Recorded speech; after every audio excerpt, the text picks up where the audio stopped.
Yes, guys, what's going on? Welcome to AdamMcKola TV. We are live. I am AdamMcKola, and we are talking Sheffield United 3, Manchester United 3. Manchester United somehow turned a defeat into victory and then into 1 point. It was left, right, centre, up and down. It was a roller coaster of a game for Manchester United today. 65, 70 minutes of it. It was absolutely diabolical. It was awful. It was a shambles from the Reds as we got absolutely bossed by Chris Wilder's side that were playing in the Championship last season and cost less than Fred. They cost less than Fred combined, and they absolutely bossed us today. Phil Jagielka, 37 years old, played his first game in the Premier League for Sheffield United this season. Their goalkeeper was fresh in. He's been the deputy to Dean Henderson all season, who's played every single game in the Premier League. And he had a comfortable game for 65, 70 minutes from Manchester United. It was absolutely awful. And that's why this result feels so disappointing. Because yes, we fought back, and we fought back really well. The changes that Ole made, especially in turning the screw and making sure we got that goal to equalise after the first goal from Brandon Williams. And then we went in front. But following that, we let it slip again, and that's all the game will be remembered for, is the horror show in that backline. Harry Maguire today was poor, but I felt sorry for him. He was the only one in there trying to hold it together. Phil Jones got subbed at half-time. We started with a back three. Victor Lindelof giving the ball away way too much. He was winning his aerial duels at times, but he was giving the ball away way too much. The same could be said for Harry Maguire, who's getting twisted and turned, and McGoldrick and Mousse were causing all sorts of problems for our three centre-halves. Phil Jones there was one part of him that did well when Brandon Williams got caught out of possession, flies into a tackle, wins the ball back. You're thinking, yes, get some confidence from that. And then he just turns into Phil Jones, flies into a double challenge, nearly kills himself. The next time around, he gets shrugged off the ball, and then they've got the goal from that. Him getting shrugged off the ball, looking for an easy free kick. It was absolute poor from Phil Jones. And yes, I know Axel Tuanzebe has been injured. You can't start him. Or can you? He came on as a substitute. If he's good enough to come on as a substitute, surely you can start him instead of playing Philip Jones. He's been here for 8, 9, 10 years. God knows how long now, but it's been long enough, and he's not good enough for Manchester United. And I can't blame Phil Jones for not being good enough for Manchester United, because every single manager that's been here should have seen it. Now, there was a time when he was highly rated. You may have seen that clip of me going around saying he'll be United captain, he'll be England captain. There's that clip of Fergie likening him to Duncan Edwards, but he is no longer that player. He's not been that player for a very, very long time, and he's not good enough. Stop playing him. Stop playing him. It's that simple. And we should have changed it very, very quickly. We should have changed it quickly. It was clear after 20, 25 minutes it wasn't working. We were 1-0 down. Sheffield United were having all the possession. Boom, boom, boom. Knocking and knocking for that second goal. They were fortunate, unfortunate for them not to get it. Fortunate for us that David De Gea was in such good form that he didn't get the goal. And we needed to change it. That's one of the things with Ole. Change it. You can see, I can see, everyone can see, this ain't working. Change it. Yes, you were ruthless in hooking Phil Jones at half-time. Hook him at half an hour into the game. Change it to a 4-2-3-1 then. That change of formation did see a little bit of improvement. I mean, I say a little bit. Before their second goal, we had a shot. It took us 28 minutes of the first half to have a shot on target. We had one after the first minute or so of the second half, which showed a little bit more intent, and we were getting the ball further forward, and it was sticking a little bit. But then Mousse scores a fantastic goal. You're 2-0 down, away from home against Sheffield United, who are a pretty good side. And from there, it never looked like we were going to get into it. Up until Brandon Williams' goal with about 20 minutes remaining. It was a fantastic strike as well. It reminded me of Marcelo or something, the way he hit it, kept it down, made sure it stayed in the far corner. It was a fantastic strike. But the comeback, I feel, papers over the cracks what was awful for 70 minutes. And I feel like you can criticise, the board. We haven't got midfielders. We never replaced midfielders that left. So now that we get one injury or two, we're absolutely fucked. We lost Herrera, we lost Fellaini. Yes, you could say, you know what, it don't matter, but you still need to bring in the numbers there. We lost those players. If you're not going to play James Garner, we needed to sign someone. Play James Garner. You know what I mean? Like, show your faith in him then. Because Phil Jones didn't work out. And that was the frustrating thing. We could have changed things around differently earlier. and we threw away 2 points. It was two points thrown away in the end. At the start, it should have been a lot better, and it wasn't. We were fortunate to be only 1-0 down, and then we do get that comeback. Brandon Williams scores a fantastic goal. I thought Jesse Lingard, I don't think he had an amazing game, so don't criticise me for this, and his rating will show that. I don't think he had an amazing game, but his introduction, his movement, him occupying them spaces in the hole in between Rashford, Martial and Daniel James meant that they had someone to work off. Before then, Fred and Pereira, who didn't have a good game at all. Pereira was pretty poor. Fred was a little bit better, but not great. But whenever they looked up, there was no options. Martial's occupied by 2-3 defenders. Marcus Rashford too. I think Ender Stevens was on him a lot of the game. And Danny James occupied. They had no one to pass to. So you're looking for the perfect pass from them. And they haven't got that in their locker every single time. They haven't got it maybe once in a game, never mind every single time. So then they're playing the ball, they're giving it away, it's coming back quickly. And then the defence is shaky, slashing at the ball, all sorts. And that spreads in the team. And then when we went to the 4-2-3-1, it was a little bit better because we had that someone there for the midfield to look up and give the ball to. There was someone there, and it allowed us to play off someone else up there. Which then meant the holes opened up in Sheffield United's team because we're pulling them out of shape. And then you look at where the goals come from. Brandon Williams' goal, fantastic strike, keeping it down on the edge of the box. Great goal from Brandon Williams. The goal for Mason Greenwood, we play with the ball on the edge of the box. We're pulling people in and out of positions. Mason Greenwood makes a dart to the 6-yard box. Marcus Rashford, a fantastic pass, tucks it in the goal. Marcus Rashford then gets a goal from Daniel James, who was poor throughout the game. He did make that goal, but again, his final ball was not good enough. Now, he was kind of, we've seen before, we played this 3-4-1-2 formation. We weren't playing that today. We're playing a 3-4-3. And the problem with that is your lines are very, very flat. And the problem with that is Sheffield United are a very well organised, well-oiled, well-drilled team who play good football, and they move off the ball. When their centre-halves get the ball, full-backs are moving. So if you've got 3 flat lines, they're always occupying the spaces in between those lines. And that's why when the 4-2-3-1 came into play, we didn't have Phil Jones being an absolute wreck. And we did have, you know, a little bit more interaction in between those lines. I'm just really, really mad though, because then 3-2 up, you're thinking this is more like it, you know, we've absolutely shit-housed our way to a win, but away from home, difficult place to go, you'll take it. That could be a massive boost of confidence going into the festive fixtures. And then we throw it all away. Now, I'm not going to criticise Ole for you know, changing it up, bringing on Axel Tuanzebe for Anthony Martial. Some people are saying we should have kept attacking, maybe we would have got another goal. We did have the opportunities to get a 4th goal, we didn't take them. Or we didn't, you know, make that final pass to create that killer chance. But if Ole stays the way we were, Anthony Martial had a poor game anyway. If Ole stays the way we were, then you get yourself into a position where if we concede, the same people are then saying, why didn't he bring on someone to shore things up? Someone else mentioned we should have took off Fred. No, we shouldn't have took off Fred because at that point we only had Fred and Lingard in midfield. Now Lingard was a lot better than Pereira in there. But when we made those changes and we brought Greenwood on and we had Greenwood, Danny James, Martial, Rashford on the pitch, it was Lingard and Fred who were in that midfield area in the 4-2-3-1, if you could say we had any sort of shape. So when Martial comes off for Axel Tuanzebe, we obviously put one further back. But the problem was we went so deep, really deep.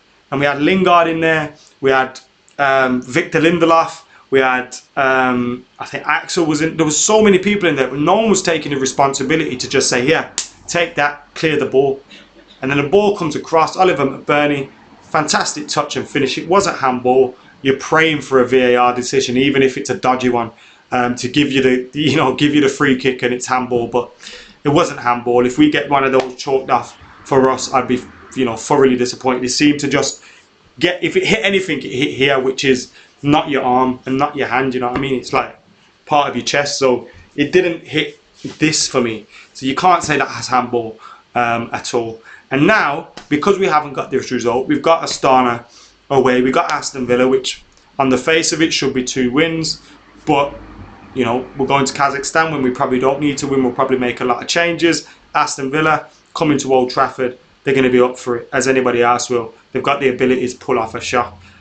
If those results don't go right, with Tottenham on the horizon, with Manchester City away on the horizon, the pressure is only going to start to build and build and build and build on Ole. And while Woodward will continue to say he's backing him and he wants to stick by him in the long-term project, the facts are he's a knee-jerk guy. And if the results aren't right, a manager will come under criticism.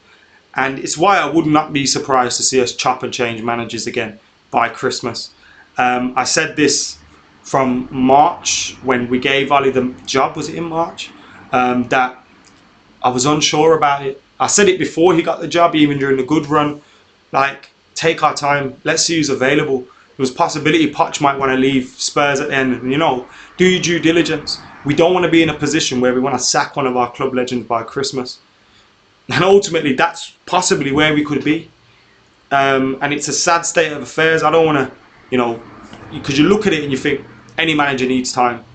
But ultimately, you have to be held accountable for how your team performs, the results you get, and the start of football. And the football hasn't been good enough consistently. We had a spell of 15 minutes today. And if we see that out, get 3 points, you move on and you say it's a big win. And you know what, we had a bad day, but we got out there with 3 points. But the facts are we haven't, so the pressure's only going to start to build again. And I'm gutted for him. I would have loved him to got out of there with a win. And you know, you see 3 academy players scoring. That's what Manchester United's about. Those kind of comebacks, those kind of moments where you see Brandon Williams, Mason Greenwood and Marcus Rashford scoring the goals, all products of our academy. And that's why I've always said, no matter what happens with Ole, I always thought it'd end up in him being sacked, and you know what, a disappointing ending. But no matter what happens, he will leave foundations there for someone else to build on, and they are there. But ultimately, we have to be playing much better football. The football is not good enough. I'm going to start diving into your comments right about now as well, so keep it locked to AdamMcKola TV. Make sure you're getting your likes, comments and shares in. Super chats, super stickers, whatever you want to do, get them in. Obviously, if it's a super chat, super sticker, I'll read that out straight away, and I'll try and read out as many of your other comments as I possibly can. Like 22 says, need the midfield sorting right about now. That goes without saying. And today, because I wasn't at the game, I watched the game on television. Gary Neville was saying the same things that I told him in fucking July. Typical, innit?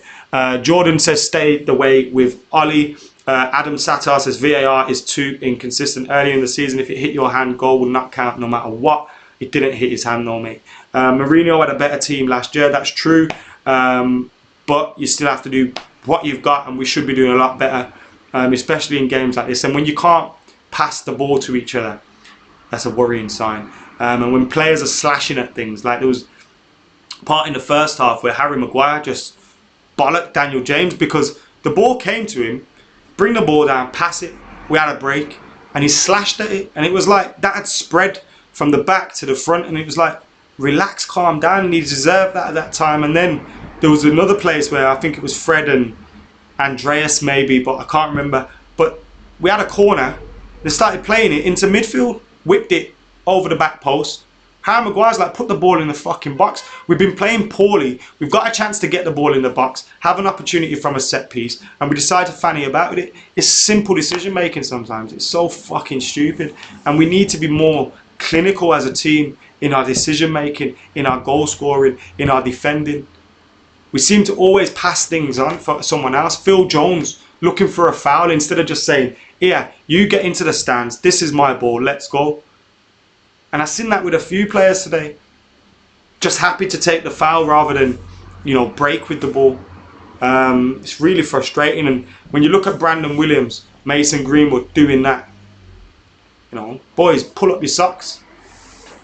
Pull up your socks. No creativity in the midfield. Andreas lost. Fred, not the best game, says Andre. He had a big job to do. Has Jones played his last United game, says 22. The amount of times we have thought that Phil Jones has played his last game at Manchester United, and it's never turned out to be that way. I'm going to hold my breath on that one. We are moving on to sorry, player ratings and all that stuff soon as well.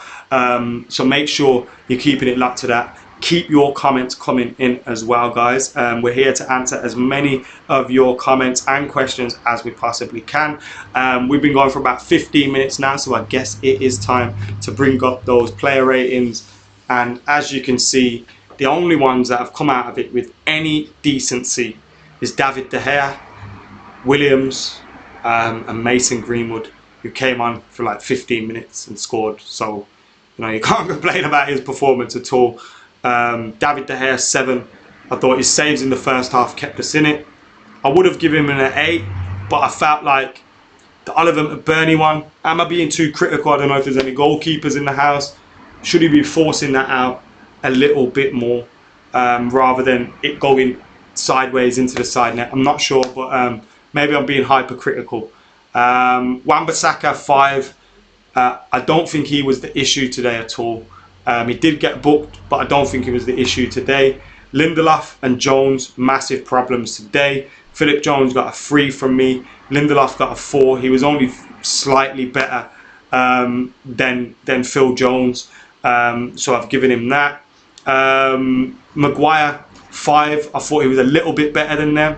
I thought he led and tried to keep things together. He made mistakes as well himself, but I've gone with a 5. Maybe I'm being too kind to him. Brandon Williams, a 7. He probably would have got a 5 or a 6. But with that goal, he's getting a 7 from me. Fred, maybe being kind to him, he got a 5. I thought it was pretty difficult for him in there.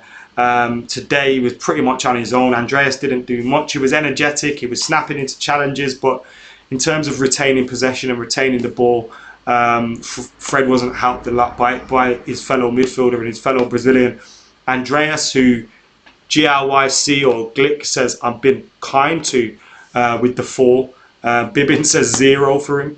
I've gone with a 4, maybe again being too kind, and maybe the fact that we drew this game bumped, you know, my opinions of their very poor performances up a tiny little bit. Daniel James, a 4. I thought he was poor, guys. I know some of you have been saying that's too harsh on him. I thought he was pretty bad today. He was probably worse than Martial, who I gave the same rating as him. I thought his final ball was pretty horrible. Rashford, a 6. I suppose what some of you guys are saying is Andreas should be lower because he shouldn't be the same as Martial or James. I can kind of see where you're coming from there. If I could give 3.5, I'd give him a 3.5 then. Rashford, a 6. Obviously, I got a goal and assist in there, which is always going to boost it. But he was on, you know, you're looking towards the 75th minute. He was on a 4 as well with James and Martial. I felt like they lacked in, you know, any real service. So I don't know why I stumbled over that word for so long. They lacked in any real service, so they weren't helped. But, you know, anyway. Lingard got a 5 for me. I thought the change to a 4-2-3-1 saw us play a lot of our better football. His movement and his energy was better. He wasn't decisive enough with clearing the goal, clearing the ball for the 3rd goal. But you could put that on Lindelof as well, and one of them could have got that out of there. Greenwood, 7, as I said, goal when he comes on for 15 minutes. Twanzebe, 5, came on for a very short amount of time. Difficult to judge. Solskjaer, 4. It was looking at a 2 or a 3 up until we drew it. It was looking at a 2 or a 3. So he got a 4 because we got a point in the end, and we did, you know, some of the changes later on kind of helped us. But yeah, that's what my opinions are on the player ratings. I'll give my man of the match to Brandon Williams. I don't think he had the best of games defensively. He did make the odd mistake or two. He would have learnt an awful lot today.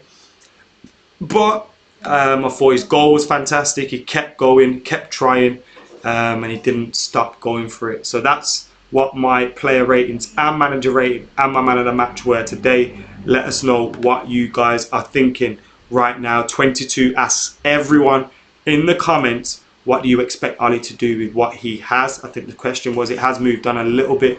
De Gea's early saves in the first half were pretty epic. They were indeed. He also made a save as well just before their goal.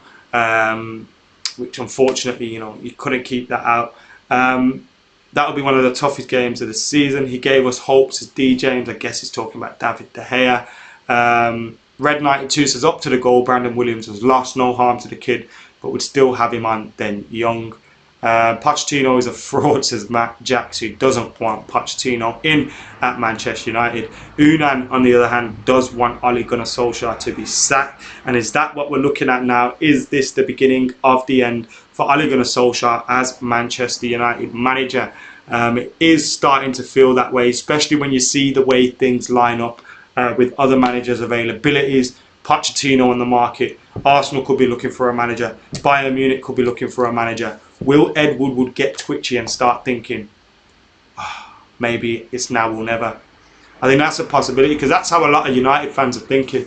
And it wouldn't be surprising me if they're thinking that upstairs now. Like I'll always say, I'll criticise Ali, but I'll always be respectful to him, and I'll always say this about any manager. I defended Moyes right up until the bitter end. Jose Mourinho, you know, up until the last 6 to 8 months of his tenure, you know, I was right behind him in terms of everything and saying he needed more time and that. But sometimes your position gets untenable. I don't think Ole Gunnar Solskjaer's position is untenable at the moment, but it doesn't feel like we're too many results away from that happening if the results don't change and if the results don't go right. Now, the way Manchester United have been playing under Ole Gunnar Solskjaer, and over the last 6 years, it wouldn't surprise me. We beat Astana, we beat Aston Villa, we draw against Tottenham, and we delay things yet again. You know, it almost feels like you're delaying the inevitable, and that's kind of what it feels like. It pains me to say it. I said it when he got appointed, that I don't want to be in a position of where Christmas time we're looking to sack our manager, because this guy is a legend. You don't want to be doing that to your heroes. And it was clear that he came in to do a job, came in to be caretaker, but that was it. And the club made a knee-jerk reaction. Now, they either need to stick with him or twist. In the most ideal situation, Ole picks up results, sorts this out, gets to the end of the season. You know, we do well in the cup competitions, finish reasonably well in the league, and we can say, right, thank you, Ole, let's appoint Poch. But it's not going to be pretty. It's not going to be pretty, and it's not going to go that way. And I said it in the summer, we're too thin in midfield, we're too thin up top, and it's already come back to haunt us this season. When Martial's been out, Pogba's been out, now McTominay, we suffer as a team. And also, the tactics and the football, quite frankly, weren't good enough today.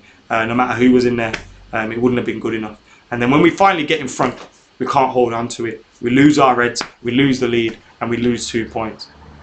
It would have been a lot more depressing. This could have been a lot more depressing, this video, if we didn't swing it around. But we did, and then we let it slip, and it feels like defeat again. It feels like defeat again. Not even going to lie, I'm just going to expect these types of performance from Ole and his team until the reaction from the board is taken, says Marcos. David Jones says, please not Poch. Poch won't fix anything for us, says D. James. I know I'll be defending Lindelof and Maguire, but they were so poor, says Mo. Jones was giving it large in the stand against West Ham, wants to pipe down now, the donkey.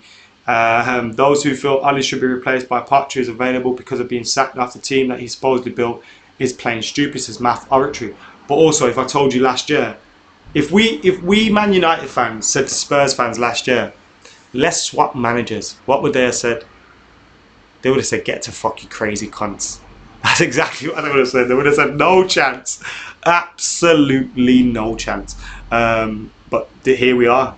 And Jose Mourinho is Spurs manager, and things do change very quickly in football. And like I say, things can change more positively or more negatively for Ole Gunnar Solskjaer this season. We've got a super chat in. Thank you to Dharmic Dave, who says the amount of points we have lost from winning positions, I'm guessing he's saying it's frustrating. Also, maybe it's not about spending. Our goal scorers today cost us nothing. Consistency is a real problem. Long time fan, keep up the work. Thank you, Dharmic Dave. for your contribution to the channel and your super chat and your comment to the debate as well. I really do appreciate it. We have no midfield. White blame the centre back, says Peter Gorfin. Guru says we will smash the Spuds. We need to build. It takes time and patience, says Thomas. Yeah, I agree as well. We've always had to expect inconsistencies and ups and downs. The problem for me is when the team looks like they don't know each other. They've never trained together. They've never played together. When that happens, it's really annoying and it's really frustrating, and it needs to be sorted out. Do you know what I mean? Like, there's only so long that can go on for. And against Astana, we'll probably look like we're great again. We look like we know each other and we look like we're playing good football. But there needs to be consistency. There needs to be a hell of a lot more consistency. How far do we repeat the cycle? There are positive signs with Ole. Can we deny that? No, we can't, Math. We can't deny that at all. And I'm very balanced, very reasonable. There have been signs of improvement under Ole, as well as signs of inconsistency. There's also been his signings have been pretty good, which has never been a problem. It's also, but then some would say they're pretty obvious signings. He seems to have brought a togetherness to the team. You know, we got a young makeup to the squad. That's why, again, we're inconsistent. But I think inconsistent in the way we play is frustrating.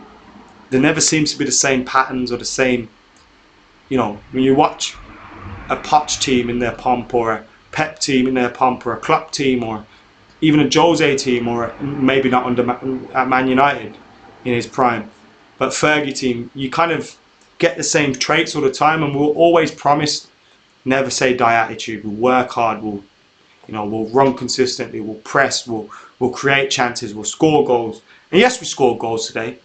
And yes, in the last 10-15 minutes we've created chances, but consistently over the season it's been a problem. Big problem when your midfielders are out and your best players out in Paul Pogba. Big problem when for large parts of the season Anthony Martial's been out. But we had Anthony Martial today and we didn't have a midfield to provide them with anything.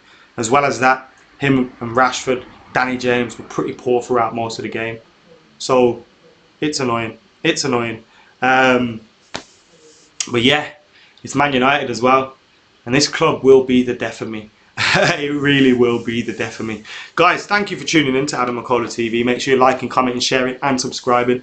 I'm going to film now a little review for Full-Time Devils so that they can upload with all the fan cams and stuff like that. So make sure you're heading over to youtube.com/Full-Time Devils for the fan cams, post-match reaction. But let me know your thoughts in the comments below, whether you watch this live or you watch this back after we were live. Thank you for tuning in to AdamMcKola TV. Without you guys, this channel is absolutely nothing. So I do appreciate it. And make sure you're keeping it locked throughout the rest of the week as well. I'll have much, much more coming your way. For now though, guys, I have been AdamMcKola and I'm out of here.